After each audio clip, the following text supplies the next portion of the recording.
Assalamualaikum warahmatullahi wabarakatuh. Apa kabar? Saya Hetsbun Arif dari Forum News Network.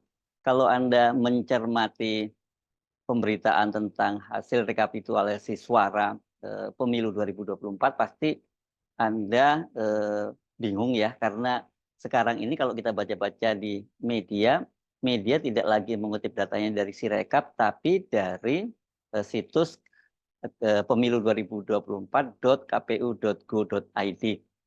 Apa yang terjadi dengan Sirekap? Ya, karena kita tahu Sirekap beberapa waktu yang lalu itu kan mengundang kehebohan, dan pertanyaannya apakah Sirekap itu masih digunakan? Kenapa kok kemudian media semua mengutip sumbernya dari pemilu2024.kpu.go.id. Nah, ini pakar IT Agus Maksum membantu kita untuk memahami apa sebenarnya yang terjadi. Bagaimana kecurangan itu dilakukan tadinya melalui Sirekap, dan kemudian bagaimana nasib Sirekap, dan kalau begitu apakah pemilu 2024 situs pemilu 2024.kpu.go.id ini merupakan pengganti Sirekap. Nah, itu yang dijelaskan oleh Agus Maksum. Jadi kalau dari penjelasan Agus Maksum, katanya ini sebenarnya yang pemilu 2024.kpu.go.id ini adalah sebenarnya ini situng 2019 yang kembali diaktifkan.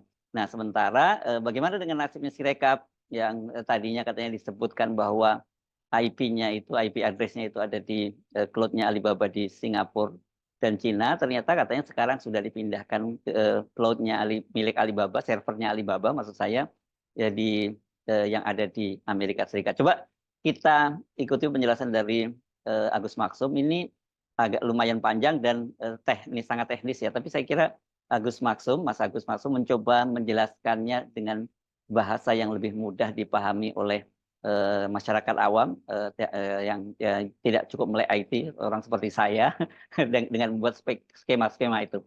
Selamat mengikuti. Assalamualaikum warahmatullahi wabarakatuh. Saya akan update ya tentang Sirekap yang diminta oleh banyak komentator ya untuk bisa menampilkan lebih lengkap mengenai sketsa Sirekap, termasuk posisi-posisi servernya, posisi-posisi data centernya, sehingga kita bisa lebih mudah memahami.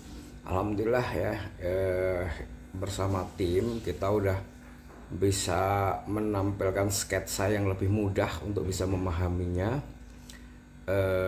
sebagai berikut. Nah, ini adalah sketsa ekosistem IT KPU yang menjelaskan beberapa hal yang mungkin sudah ternarasikan, dan ini mungkin bisa lebih memperjelas ya. Jadi inilah sistem ekosistem IT KPU yang semuanya menunjukkan server itu berada di Alibaba Cloud. Nah, ini W1 inilah yang disebut dengan Sirekap. Disinilah KPPS itu berhubungan dengan Sirekap. Jadi Sirekap ini Sirekap web kpu.go.id itu dan IP address-nya itu jelas itu beralamat di Singapura ya, cloud service Alibaba yang ada di Singapura. Lalu kemudian di sini terlihat adanya Aliyun DDoS, ini artinya dia menerapkan DDoS yang ada di situ sebagai fungsi pengaman agar tidak kebanjiran serangan sehingga kemudian tidak berfungsi. Nah, kemudian inilah proses yang paling penting dari Sirekap yang ada di aplikasi Sirekap yang ada di Singapura itu. Proses yang disebut dengan CRUD, CRUD atau create, read, update, delete. Proses baca, proses menulis, proses update, dan proses delete. Inilah proses yang disebut sebagai entry data. Disinilah proses yang disebut-sebut ada OCR, ada OMR, dan proses inilah yang paling penting dari fungsi Sirekap itu. Nah, dari analisa kita di sini ini saya kira proses kegagalan Sirekap yang saya sebut tidak berfungsi dengan baik itu adalah di proses CRUD-nya ini. Dimana seharusnya proses ini itu ya harusnya sudah sangat presisi berlangsung. Kalau ditulis angka 1 ya memasukkan angka 1, kalaupun ada kesalahan ya bisa diupdate, bisa di-delete. Nah, fungsi di sini ini nampaknya yang gagal berfungsi. Sehingga kemudian dia hanya lebih berfungsi mengambil gambarnya, proses kamera mengambil gambar yang kemudian disimpan di database D1. Sementara proses yang disebut dengan create, read, update, dan delete-nya itu gagal berfungsi dengan baik dengan adanya report-report yang sudah diakui sampai 154.541. Nah, ini yang perlu diinvestigasi lebih dalam bagaimana proses yang disebut dengan P1 CRUD-nya ininya tidak berfungsi dengan baik. Ya, seharusnya ini ya sudah harus presisi pembacaannya. Tapi oke lah, itulah yang saya sebut sebagai Sirekap itu gagal berfungsi dengan baik. Dan kemudian walaupun gagal berfungsi ya dia tetap memasukkan data ke D1 foto. Nah, lalu kemudian angka-angka itu dihasilkan dari proses yang gagal, CRUD-nya itu gagal berfungsi dengan baik. Nah, disinilah data disimpan di D1. Kalau ada intruder biasa, maka intruder itu masuknya ke sini, dia melakukan perubahan-perubahan. Tapi kalau dia intruder yang ada di dalam sistem, itu kemungkinan dia ada di P2 ini.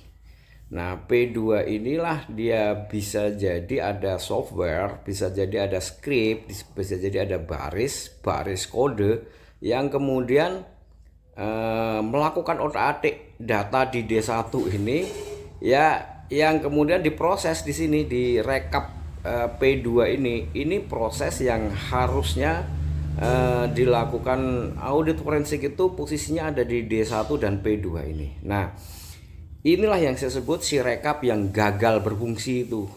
Lalu kemudian setelah dilakukan proses ya, data ini diproses, direkapitulasi atau dilakukan penjumlahan.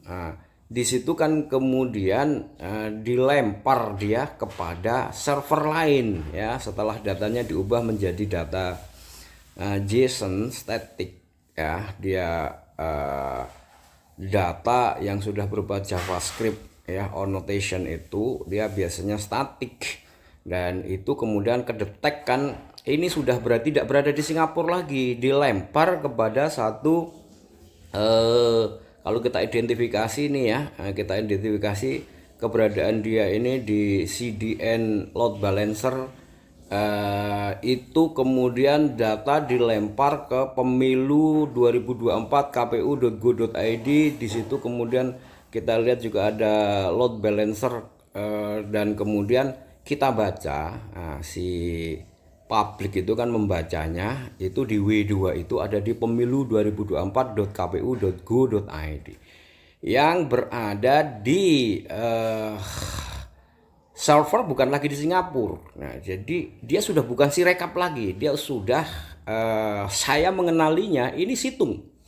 Jadi tampilannya, prosesnya itulah situng yang saya sebut sebagai situng 2024. Jadi dia sudah keluar dari Sirekap yang gagal berfungsi untuk melakukan proses pembacaan dengan baik, tapi tetap masuk ke data D1 lalu diproses di sini. Nah, itu kemudian dimasukkan ke situng. Nah, situng itulah yang kemudian ditampilkan kepada kita yang disebut sebagai Sirekap. Dia sudah berada di tempat lain, bukan lagi berada di Singapura, tapi dia berada di Taobao Network Co Ltd itu, berupa data-data yang sebenarnya dia data-data yang siap ditampilkan untuk dibaca oleh publik. Nah, saya menyebut situng itu sebenarnya mulai dari D1, P2, D2 sampai kemudian W2, itulah situng ya. Saya mengenal betul di tahun 2019 ya, seperti itu tampilan dashboardnya, tampilan Eh, ya yang silahkan lihatlah 2019 ya seperti itu prosesnya. Nah itu yang saya sebut sebagai situng ya, bukan lagi sirekap. Sirekapnya sudah ditinggalkan kan, kemudian proses berpindah kepada situng yang kemudian disebut sebagai pemilu 2024.kpu.go.id. Nah ini mungkin bisa memberikan penjelasan beberapa narasi saya yang saya menyebutkan sirekap itu gagal berfungsi, dan kemudian situnglah yang kemudian memproses seluruh data yang ada di sini ya. Jadi dan ini temuan menariknya, situng pemilu 2024.kpu.go.id yang saya sebut, yang disebut oleh tim ya ini, itu W2 itu ternyata servernya juga tidak berada di China ya, ini hanya CDN ya. Dia sebenarnya ada di mana, itu bisa kita lihat di sini. Kita bisa lihat IP address dari ini tadi kan 47.246.24231 itu dia berada di, oke, ini kita IP information 47.246.24231. Jadi dia itu data centernya malah berada di United States Ashburn Alibaba Cloud LLC. Jadi dia itu berada di Amerika. Jadi memang dia punyanya Alibaba Cloud Service, tapi dia fisik servernya atau colocation servernya itu terletak di Amerika. Yang kalau kita mau cari dia lebih detail lagi itu ada di San Mateo, California. Dan ini sebenarnya sungguh membuat kebolak-balik teori IT ya. CDN itu pada prinsipnya adalah konsep bagaimana jaringan server yang ada di seluruh dunia seperti Google gitu misalnya kan, itu beroperasi seluruh dunia. Dia melayani user untuk mengakses data itu dari server terdekat gitu. Jadi let's say misalnya orang Indonesia mau mengakses data Google, data aslinya sebenarnya ada di Amerika. Nah, terlalu jauh kalau Indonesia itu harus dilayani server Amerika. Maka kemudian dia membuat konsep CDN, Content Delivery Network, di mana dia punya jaringan server ya yang ada di seluruh dunia. Maka kalau Indonesia, dia akan melayani pengguna di Indonesia itu untuk mengakses itu akan dilayani dari server terdekat. Supaya apa? Waktu loading atau biasa disebut latensinya itu cepat, nah gitu. Nah ini sungguh aneh bin ajaib. Sirekap ini awalnya dia berada di Singapura, ya kan, Alibaba ini. Nah itu lebih dekat dengan kita. Tetapi seluruh proses yang kemudian saya sebut gagal tadi itu, di proses CRUD-nya gagal, ya yang paling berhasil itu paling mungkin gambarnya masuk di D1, lalu kemudian dilakukanlah proses P2 itu, lalu dilempar jauh ke Taobao. Nah, Taobao pun ternyata bukan lokasi server yang sebenarnya, dia cuma CDN yang kemudian lokasi server sebenarnya itu ternyata ada di San Mateo, Amerika. Nah, jadi ini sungguh tidak masuk akal dalam konteks CDN bagaimana user yang kebanyakan ada di Indonesia justru dilayani oleh server yang ada diletakkan jauh di Amerika, kan gitu. Dan masuk akal sedikit sih kalau misalnya si rekapnya berfungsi baik, seluruh prosesnya berfungsi dengan baik, ada di Singapura masih lebih dekat, ya kan? Dan saya kira ini sungguh memang terbolak-balik pikiran logik yang dipakai ini, sehingga kemudian sungguh ini perlu investigasi yang mendalam. Nah, apa yang saya sebut sebagai intruder itu, kalau intruder biasa itu ya, itu mungkin dia masuknya ini di P3 nih. P3 dia masuk ke D1. D1 itu kan tempat data di mana disimpan setelah berhasil dilakukan entry data melalui proses CRUD itu tadi. Itu kalau intruder biasa, dia masuk ke sini.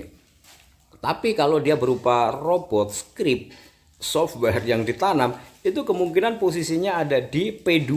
Nah, itu yang kemudian saya sebut sebagai intruder yang ada di dalam sistem, itu kemudian ada di kemungkinan ada di sini. Dia leluasa sekali untuk melakukan otak-atik data sebelum kemudian data itu ditampilkan, ya, ditampilkan di sini, sehingga hasil tampilan yang ada di pemilu 2024.kpu.go.id itu yang kemudian hadir di publik itu ya sesungguhnya ya sudah hasil otak-atik dari sistem yang ada di sini. Nah, proses ini adalah proses yang bisa kita lihat melalui investigasi publik. Nah, tapi kalau kita mau tahu ya harus ada audit forensik, itu masuknya ke P2 dan D1, dan itu tidak bisa dilakukan sekarang karena ini harus melalui sebuah audit forensik. Audit forensik itu bisa dilakukan kalau ini masuk kepada proses hukum. Jadi misalnya soal Sirekap ini masuk kepada proses hukum di Gakumdu. Nah, pada saat proses hukum itulah kemudian dilakukan audit forensik, sehingga kemudian tim audit forensik itu bisa masuk kepada D1 dan P2 apa yang sebenarnya terjadi, kan gitu. Termasuk juga melakukan investigasi proses CRUD-nya ini, entry data dengan ini kenapa gagal gitu ya. Saya kira ini ya beberapa hal yang perlu saya sampaikan sebagai update untuk memperjelas tentang sketsa ekosistem IT KPU yang seluruhnya itu berada di Alibaba.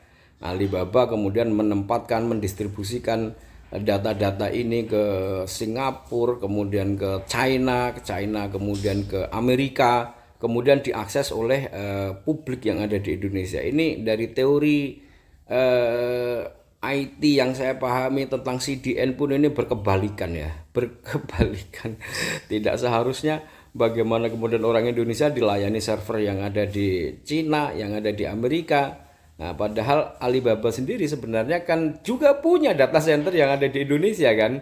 Nah, itu ini sungguh aneh. Nah, jadi ya ini hanya akan bisa terang kalau dilakukan audit forensik. Nah, audit forensik bisa dilakukan kalau proses hukumnya jalan. Proses hukumnya itu tidak bisa berjalan.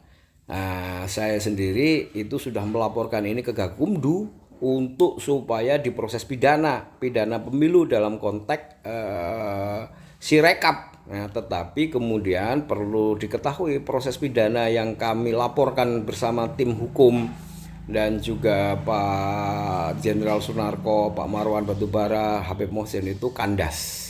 Nah, saya kira kalau kita menginginkan ini dibuka, ya proses hukum harus bisa berjalan, dan ini yang kita harapkan agar kemudian bisa membuka seterang-terangnya. Kenapa? Cloud service-nya, servernya itu menggunakan server yang ada di luar, semuanya dikuasai oleh Alibaba. Sementara kita mendengar Ketua KPU Pak Hasyim Asy'ari mengatakan bahwa pengamanan server itu diawasi, ya kan, dikerjasamakan dengan 3 lembaga yang sudah terang-terang disebut oleh Pak Hasyim, itu adalah Kominfo, kemudian BSSN, Badan Cyber dan Sandi Negara, kemudian BIN. Jadi bagaimana ini bisa dilakukan investigasi? Ya, satu-satunya cara ini ya bukan hanya hukum saja. Kalau melibatkan 3 lembaga itu ya investigasi politik juga ya, hak angket itu barangkali mudah-mudahan bisa membongkar ini semua. Terima kasih. Assalamualaikum warahmatullahi wabarakatuh.